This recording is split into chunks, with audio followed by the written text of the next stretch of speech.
relancer depuis la défaite contre Paris 4-0. Est-ce que c'est ça qui vous avait mis un coup sur la tête? Je ne sais pas si c'est ça, on avait un petit coup de moins bien même avant Paris. Je pense que c'est un peu dû à la fatigue aussi, au statut entre guillemets qu'on avait d'être dans les 5 premiers. C'est pas une chose dont on a l'habitude ici à Valenciennes, donc c'était un peu compliqué à gérer peut-être pour les joueurs. Et on avait à cœur de réagir après ces 2 défaites face à Paris et à Rennes. Donc c'est une bonne chose d'avoir gagné aujourd'hui. Il y a beaucoup de beaux joueurs dans cette équipe de Valenciennes, des joueurs décisifs. Il y a Gaël Danic qui est le meilleur passeur avec 6 passes décisives. Vous-même, on a vu vos buts en début d'émission. Vous êtes également l'auteur de 4 passes décisives. On a le sentiment qu'il y a le jeu collectif de Valenciennes qui arrive à maturité.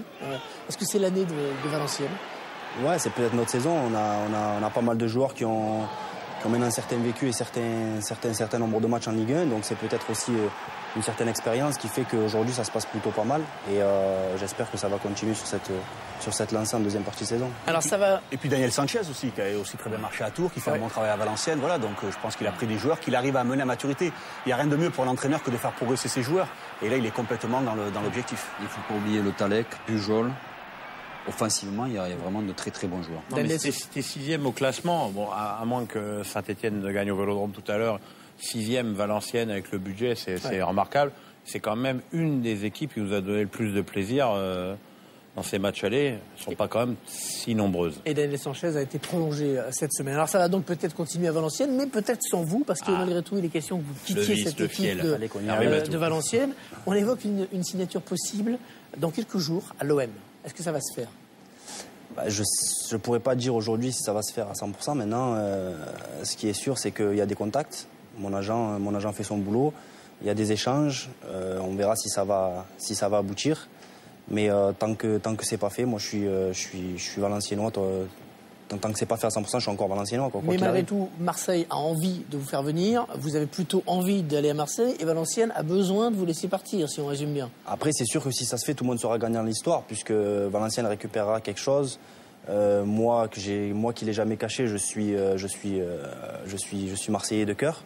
Vous êtes Martégal de naissance? Je suis Martégal de naissance. J'ai souvent été au Vélodrome étant petit. J'ai toujours suivi l'OM depuis des années. Donc je suis Marseillais de cœur, ça je le cache pas. Donc je pense que tout le monde sera gagnant dans l'histoire. Si d'autant plus l'OM veut me faire venir, donc tout le monde sera gagnant dans l'histoire. Si vous avez envie, mais que ça ne se fait pas au dernier moment, vous pourriez aller où? Je sais pas encore. Il y a aussi d'autres possibilités. Pour en avoir parlé avec Karim, mon agent. Donc il y a 2-3 clubs qui se sont manifestés, plus que manifestés même. Donc Mönchengladbach en Allemagne, c'est ça qui sera intéressé? Aussi, ouais. Puis c'est sympa, la Ruhr en hiver, c'est cool. Mais ça ne changera pas grand-chose de Valenciennes. Si, ça changera. Tu peux l'affirmer, ça change. Vous, vous avez envie de Marseille, ouais. Votre premier choix, c'est Marseille, ouais. On va dire que c'est mon choix de cœur et Marseille, bien sûr. Ouais,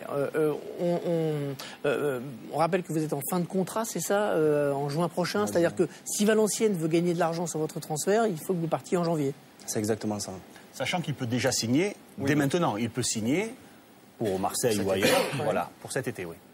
Pour cet été, mais il peut aussi signer pour cet hiver. C'est plutôt ça l'option, non? Bien évidemment. Dès le mois de janvier. C'est plutôt ça. Je n'oublie pas tout ce que j'ai vécu depuis 3 ans et demi à Valenciennes, et je pense que ce serait vraiment plaisant pour moi et pour le club de Valenciennes que Valenciennes y gagne dans l'histoire. Ouais, sachant qu'il y a des joueurs que vous connaissez bien à l'OM, c'est ça? Il y a des potes en fait. Des joueurs avec qui j'ai grandi, comme Rod Fanny, comme Dédé Gignac.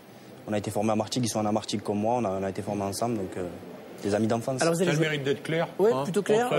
Quand il y a de l'envie des deux côtés, généralement ça se fait. Juste, il y a la CAN quand même, vous allez jouer la CAN avec la sélection algérienne. Est-ce que ça peut pas être un frein dans votre arrivée à Marseille? C'est-à-dire que si vous arrivez à l'OM, vous ne jouerez pas tout de suite au mois de janvier. C'est ça. Après, si je dois signer à Marseille, c'est le club qui verra si ça les gêne ou pas que j'aille à la CAN. Mais bon, s'ils ont montré leur intérêt pour cet hiver, c'est qu'apparemment ça les gêne pas. Et Marseille est patient, hein. On l'a vu avec Barton. Ouais.